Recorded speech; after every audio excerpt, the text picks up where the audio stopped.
Hi guys, आज मैं आप लोगों को बताने वाली हूँ यूपीएससी की कंप्लीट बुक लिस्ट के बारे में। प्रीलिम्स के लिए कौन कौन सी बुक इंपॉर्टेंट है उसके ऊपर मैं बात करूँगी। वैसे तो आप सभी को पता ही होगा, बट मैं आप लोगों को बता देना चाहती हूँ कि सही किताबों की चयन करना बहुत ही इम्पॉर्टेंट होती है। तो देखिए, मैंने यहाँ पे लिस्ट तैयार कर रखी है, आप इसे मिला सकते हैं, आप रीचेक कर सकते हैं, देख सकते हैं कि आप क्या पढ़ रहे हैं और आपको क्या पढ़नी चाहिए। तो सबसे पहले मैं बात करूँगी प्रीवियस ईयर के क्वेश्चन पेपर के बारे में। तो आप कोई भी पब्लिकेशन की क्वेश्चन पेपर ले सकते हैं, तभी आपको समझ में आएगी कि क्वेश्चन किस तरीके से रहते हैं। तो उसके लिए आपको सब बुक से पहले आपको प्रीवियस ईयर के क्वेश्चन पेपर लेना ही लेना है। तो मैंने दिशा की ली है, आप कोई भी पब्लिकेशन का ले सकते हैं। दिशा की काफ़ी अच्छी है, तो आप इसे ले सकते हैं। उसके बाद इतिहास के लिए मैंने क्लास 6, 7, 8 और 11th 12th की एनसीईआरटी ली है, न्यू वाली। आपको न्यू वाली एनसीईआरटी लेनी है, ना कि ओल्ड एनसीईआरटी। न्यू वाली एनसीईआरटी लेने के लिए इसलिए कह रही हूँ क्योंकि प्रीवियस ईयर के क्वेश्चन पेपर से ये पता चलता है कि ज़्यादा इंपॉर्टेंट न्यू एनसीईआरटी है, ना कि ओल्ड एनसीईआरटी। ओल्ड एनसीईआरटी में क्या है कि दोस्तों, ओल्ड एनसीईआरटी में आपको है जैसे कि नामों, युद्धों एवं संधियों पे अधिक जोर दिया गया है। और आपको पता ही है कि इतने सामान्य ज्ञान के प्रश्न यूपीएससी नहीं पूछते हैं। न्यू एनसीईआरटी के पाठ्यक्रम में अधिक जोर दिया गया है, कला, संस्कृति, बौद्ध धर्म, जैन धर्म पर अधिक जोर दिया गया है। और ऐसे ही प्रश्न पिछले 7-8 सालों से पूछते आ रहे हैं। तो हमारे लिए ज़्यादा इम्पोर्टेंट न्यू एनसीईआरटी है।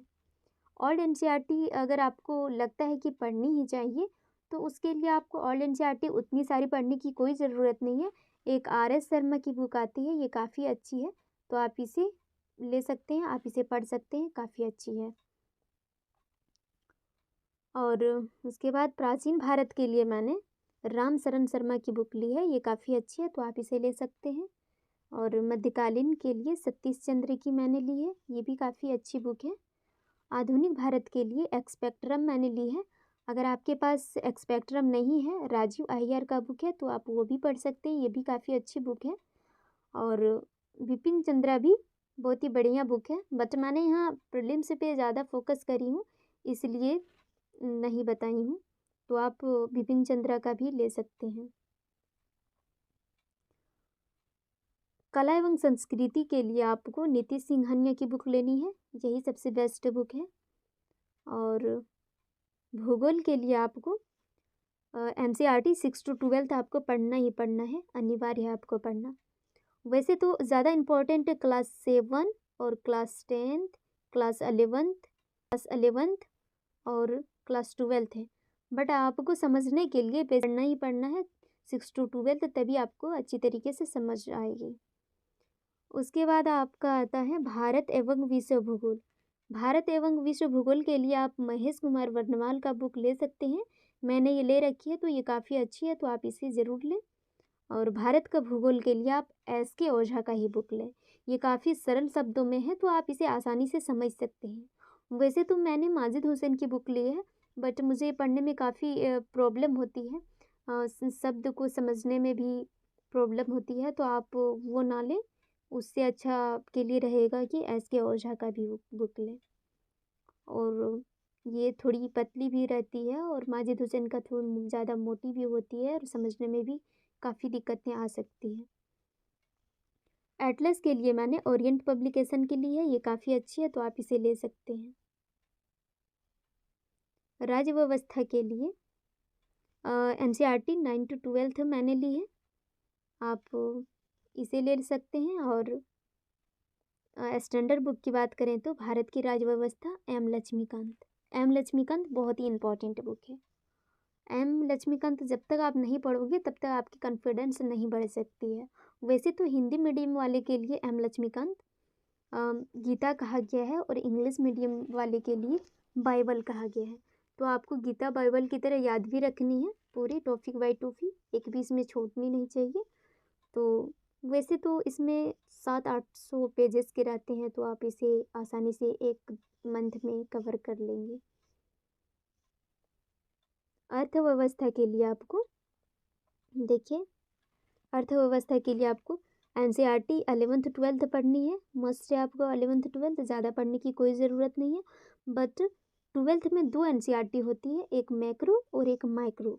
तो आपको मैक्रो वाली पढ़नी है। क्या पढ़नी है? मैक्रो वाली आपको पढ़नी है। उसके बाद भारतीय अर्थव्यवस्था के लिए मैंने रमेश सिंह की बुक ली है।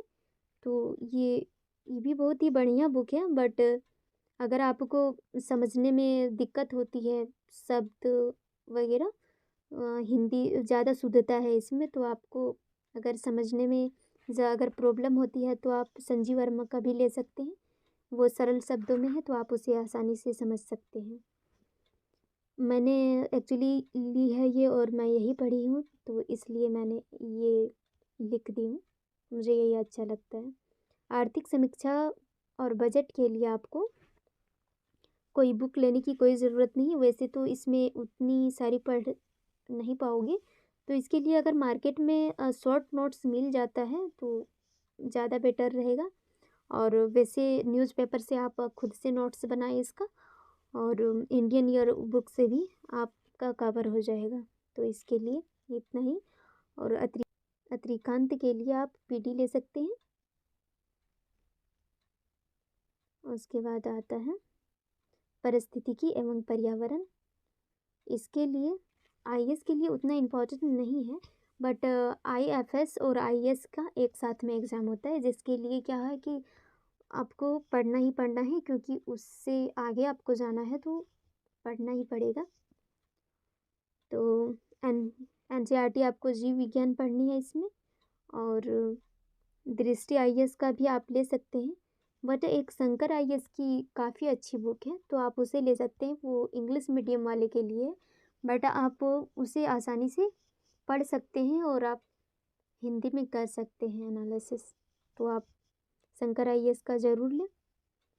और इंडियन ईयर बुक आपको पढ़ना ही पढ़ना है, क्योंकि इंडियन ईयर बुक से आपका करंट अफेयर भी कवर हो जाता है, और सरकार की एजेंडा क्या क्या होती है, साल भर में जितने बजट होते वगैरह होते हैं, यानी कि जितने एजेंडा साल भर का होता है उसमें आप दिया हुआ रहता है, और फिर क्या क्या वो किए एक साल के अंदर, वो सब सारा इंडियन ईयर बुक में नोट रहता है। तो आप उसे देख सकते हैं। जैसे कि आप एग्ज़ाम 2023 में दे रहे हैं तो 2022 का ही आप लें, यानी कि एक साल पहले का ही लें। समान विज्ञान के लिए आपको एनसीईआरटी 6 to 10th पढ़नी है, प्लस में बायो की 11th 12th पढ़नी है। और समान विज्ञान लूसेंट की बुक आपको पढ़नी है स्टैंडर्ड बुक में। और विज्ञान एवं प्रौद्योगिकी के लिए टीएमएच पब्लिकेशन की मैंने ली है, ये काफ़ी अच्छी है तो आप इसे ले सकते हैं। तो देखिए, समसामयिक घटनाएं के लिए मानसिक पत्रिकाएं आपको दृष्टि टुडे या विजन आईएएस से ले सकते हैं आप। और अखबार में दैनिक जागरण द हिंदू में पढ़ती हूँ, इसलिए यहाँ पे मैं दे रखी हूँ, बट द हिंदू से ज़्यादा बेस्ट है आपका इंडियन एक्सप्रेस।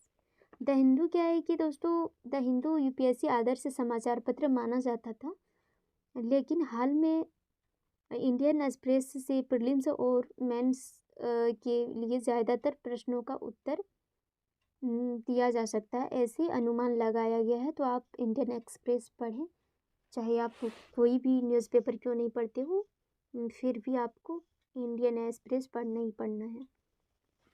वैसे आपको आपके शहर में जो अवेलेबल है वो पढ़ सकते हैं, कोई दिक्कत नहीं है। और अन्य पत्रिकाएं आप पढ़ें, योजना, कुरुक्षेत्र। और मैं और एक चीज़ मैं कहना चाहूँगी कि यदि अगर हमारी वीडियो आपके लिए हेल्पफुल हुआ होगा तो कमेंट करके ज़रूर बताएं। और